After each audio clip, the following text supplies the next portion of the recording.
هي ايه ساعة يوم القيامة دي وايه حوار تقديمها 90 ثانية؟ أنا مصطفى الغريب ودي فيديوهات السؤال الصح.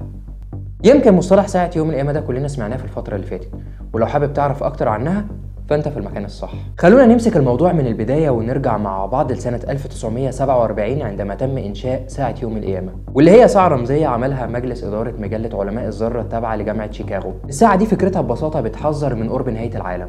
ما تتخضش، كمل معايا وانا هشرح لك فكرتها بالظبط. هي بتعبر عن التهديدات والتحديات اللي بتواجه العالم نتيجه للتقدم العلمي والتقني غير المنضبط. الساعه دي زي اي ساعه في الدنيا فيها دقائق، وعدد الدقائق فيها طبعا لحد منتصف الليل، ووفقا للمجله فان التوقيت لما يوصل عند منتصف الليل بالظبط فده معناه النهايه وان العالم دخل في كارثه حقيقيه. وفي عوامل كتيره طبعا بتاثر على الساعه دي زي التهديدات النوويه والتغيرات المناخيه. يعني الموضوع باختصار العلماء دول بيجوا يبصوا كده على التحديات والازمات اللي بتواجه العالم، وبتشوف ان المؤشرات دي بتدل او بتشير لايه، وبناء عليها بيظبطوا الساعه. يعني ممكن يجوا في مره يلاقوا ان العالم فيه تهديدات نوويه مؤكده والعالم خلاص بيكتب شهاده وفاته، هتلاقيهم جابوا الساعه عند او بالقرب من منتصف الليل. طيب هي ايه احدث حاجه حصلت للساعه دي؟ من ايام قليله مجموعه العلماء اللي بتدير ساعه القيامه في واشنطن اعلنت ان توقيت الساعه بقى منتصف الليل الا 90 ثانيه، بمعنى ان البشريه ما كانتش اقرب في يوم من النهايه زي ما هي دلوقتي. يعني نهايه العالم فاضل لها 90 ثانيه وفقا للساعه. حد ممكن يجي يقول لي طيب هو ده بسبب ايه؟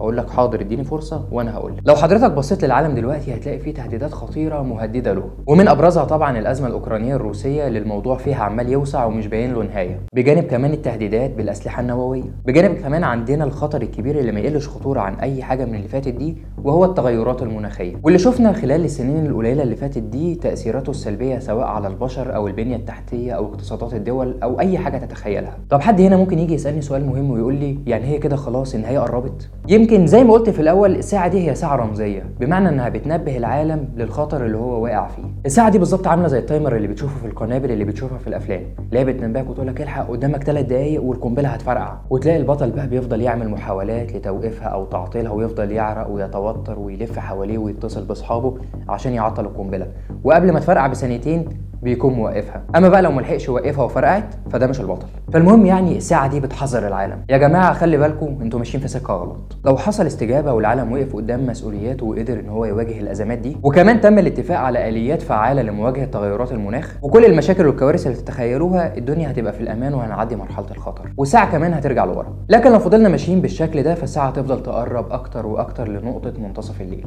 وساعتها هتكون النهايه. وهنا السؤال الصح، هل تفتكر ان العالم هيقدر يتجاوز الفتره الصعبه دي ويكون في نوع من الحكمه، ولا النهايه قربت؟ سلام.